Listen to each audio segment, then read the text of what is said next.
नमस्कार। मैं doctor Hemant Sharma, MD physician और ऑनलाइन कंसल्टेंट। आज आपको ये बताने जा रहा हूँ गुड पास्चर सिंड्रोम के बारे में। तो जैसा कि आप सभी जानते होंगे कि जो ये गुड पास्चर सिंड्रोम है ये एक ऑटो इम्यून डिजीज है। ठीक है, मतलब फैमिली से ये आता है।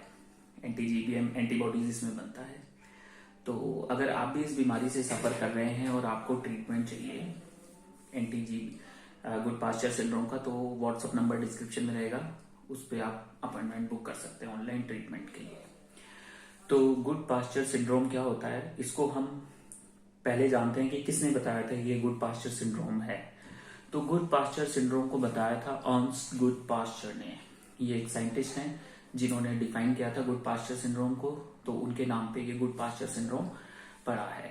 तो अर्नस्ट गुड पास्चर। अब इसके बाद बात करते हैं, तो इसमें लंग्स इन्वॉल्व होते हैं। लंग्स मतलब फेफड़े इन्वॉल्व हो जाते हैं, साथ में किडनीज इन्वॉल्व होती है। तो इसको हम एक तरीके से पल्मोनरी रीनल सिंड्रोम भी बोल सकते हैं, मतलब लंग्स और किडनी का इन्वॉल्व होना। अब इसको हम कैसे पहचानें?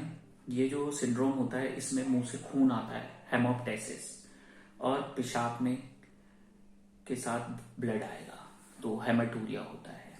एंटीजीबीएम एंटीबॉडीज हम इसमें देख सकते हैं। अब इसके क्या कारण होते हैं, तो मैंने बताया फैमिली हिस्ट्री, या इस सिम्टम को एग्रीवेट होने के कारण क्या होते हैं, जैसे कोई स्मोकर है, स्मोकिंग करता है, कोई नशीली दवाइयां खाता है, तो ये सारी चीजें क्या करती हैं कि इस चीज को बढ़ा देती हैं, गुड पास्चर सिंड्रोम के सिम्टम्स को एग्रीवेट कर देती हैं।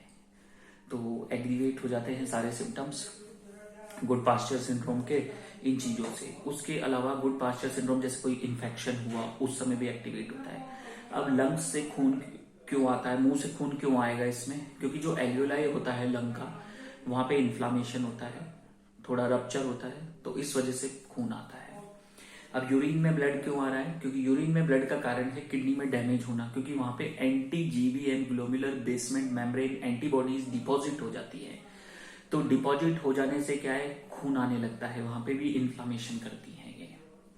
ठीक है, तो ये गुड पास्चर सिंड्रोम के बारे में। अब इसकी वजह से किडनी इफेक्टेड हुई तो बीपी भी बढ़ने लगता है, हाइपरटेंशन होता है, पेशाब में प्रोटीन आने लगता है, प्रोटीनूरिया होने लगता है, आदमी वीक रहने लगता है, डल रहने लगता है, थकान, कमजोरी, कई बार बुखार भी आता है गुड पास्चर सिंड्रोम के अंदर। तो ये सारे हैं कारण, मैंने बता दिया। पैथोफिजियोलॉजी यही है कि जो एंटीजीबीएम एंटीबॉडीज हैं वो वहां डिपॉजिट होंगी तो वहां पे इन्फ्लामेशन होगा तो वहां सूजन आएगी और लंग्स और किडनी का काम इम्पेयर्ड होने लगेगा, मतलब खराब होने लगेगा। अब इसको हम पहचाने कैसे कि गुड पास्चर सिंड्रोम है? एक तो फैमिली हिस्ट्री की, भाई दादा दादी नाना नानी किसी को रहा, मदर फादर, अगर किसी को रहा है तो आप एंटीजीबीएम एंटीबॉडीज कराएं। अब ये जरूरी नहीं है कि एंटीजीबीएम एंटीबॉडीज पॉजिटिव हो, कुछ केसेस में नेगेटिव होती है तो भी गुड पास्चर सिंड्रोम होता है। तो उस केस में हम रीनल बायोप्सी कर सकते हैं। तो रीनल बायोप्सी में हमें पता चलेगा एंटीजीबीएम एंटीबॉडीज डिपॉजिट्स हमें दिखेंगे, तो बायोप्सी से हम डिफाइन कर सकते हैं। ऐसा जरूरी नहीं है कि यूरिन में ब्लड आए और मुंह से ब्लड आए, कई बार लंग अकेला भी इन्वॉल्व हो सकता है। कुछ केसेस में किडनी सिर्फ अकेले भी इन्वॉल्व हो सकता है लंग इन्वॉल्व नहीं हो, तो भी गुड पास्चर सिंड्रोम होता है। और गुड पास्चर सिंड्रोम का अब हम बात करते हैं इलाज, ट्रीटमेंट क्या है। इसमें क्या है, जो आपका इम्यून सिस्टम है वो हाइपर एक्टिव हो जाता है, तो इम्यूनो सप्रेसेंट्स देना पड़ता है। फॉर एग्जाम्पल कॉर्टिकोस्टेरॉइड्स, जैसे स्टेरॉइड्स है।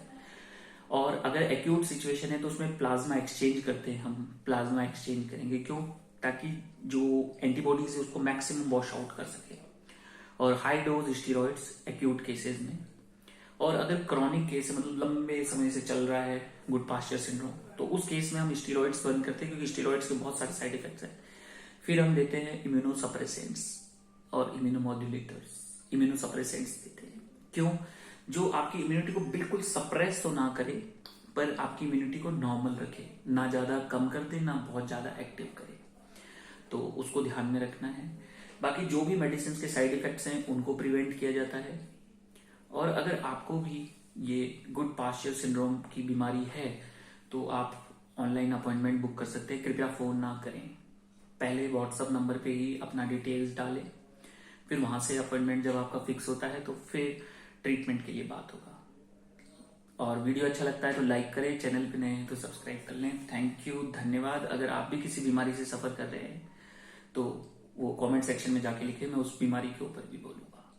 लास्ट में थैंक यू, धन्यवाद, नमस्कार। अब प्रोग्नोसिस की बात होती है। अगर आप अच्छे हाथों में राइट ट्रीटमेंट लेते हैं, बीमारी को समझते हैं, तो बीमारी का इलाज दवाई नहीं, लाइफ स्टाइल, डाइट में क्या खाना है क्या नहीं खाना है, क्या एक्सरसाइजेस करनी है, कितना वॉकिंग करना है, कौन सा योगा करना है, कब फिजियोथेरेपी करनी है, ठीक है, मेडिटेशन करना है, फिर बीमारी के बारे में अच्छे से पूरी जानकारी लेनी है, फिर जाके ट्रीटमेंट हो पाएगा।